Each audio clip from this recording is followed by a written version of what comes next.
Assalamualaikum warahmatullahi wabarakatuh. Nama saya Muhammad Yusuf Habibi, NIM 19121004. Di sini saya akan menjelaskan tentang hakikat administrasi pendidikan. Ditunjukkan untuk tugas mata kuliah administrasi pendidikan yang diampu oleh dosen Heldanelis MPD. Pengertian administrasi pendidikan berdasarkan etimologis, administrasi berasal dari bahasa Latin yang terdiri dari dua kata, ad dan ministro. Ad artinya kepada dan ministro artinya melayani. Secara bahasa dapat diartikan bahwa administrasi adalah pelayanan atau pengabdian terhadap subjek tertentu.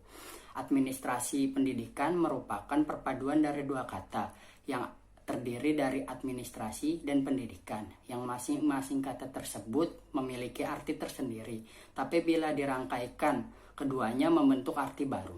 Pada hakikatnya, administrasi pendidikan merupakan penerapan ilmu administrasi dalam dunia pendidikan atau pembinaan, pengembangan, dan pengendalian usaha praktek-praktek pendidikan.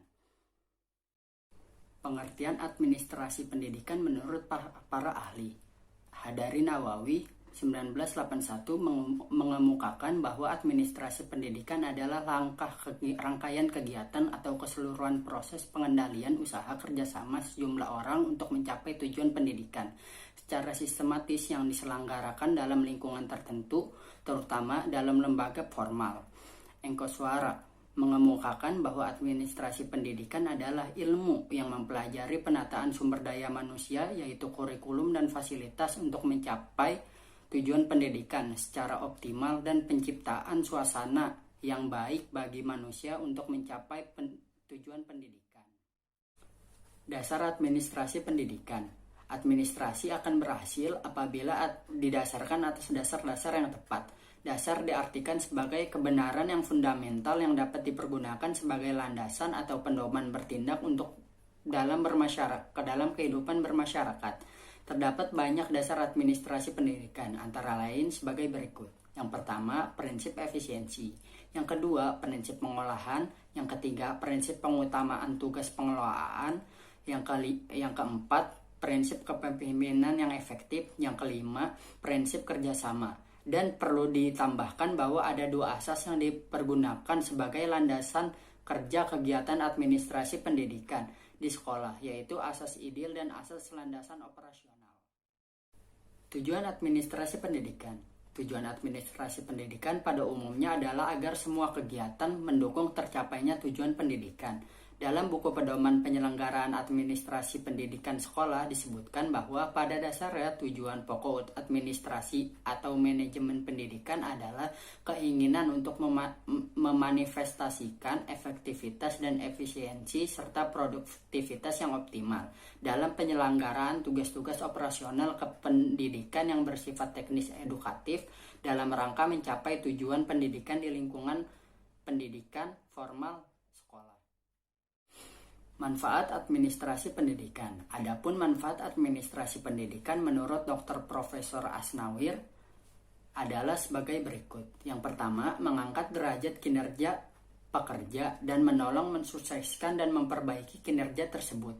Yang kedua, menciptakan iklim kerja yang baik untuk menerapkan prinsip-prinsip hubungan kemanusiaan yang sehat dengan menekankan penghargaan kepada setiap orang pada lembaga pendidikan yang bersangkutan. Yang ketiga, mendorong menerjemahkan atau merubah pikiran-pikiran atau teori-teori pendidikan menjadi kurikulum, program, metode, media, prosedur, dan berbagai aktivitas pendidikan lainnya yang menempuh jalan yang tepat dalam rangka mencapai tujuan pendidikan.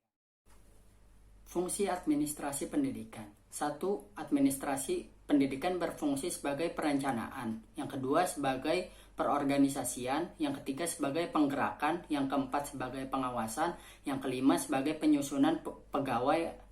Yang keenam, sebagai pengawasan. Yang ketujuh, sebagai pengkoordinasian. Yang kedelapan, sebagai pelaporan. Dan yang kesembilan, sebagai pendanaan atau anggaran.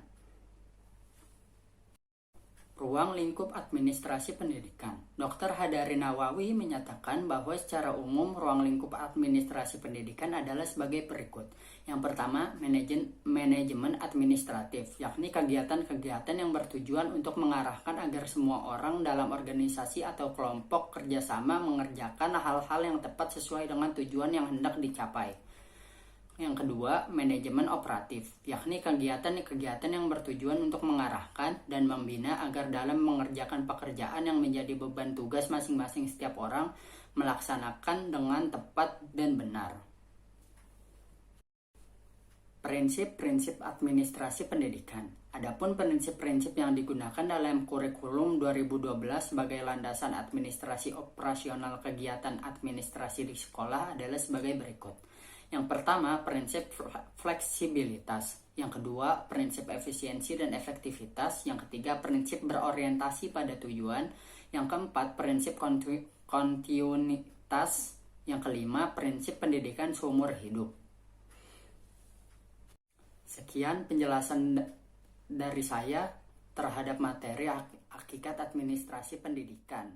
Terima kasih. Mohon maaf.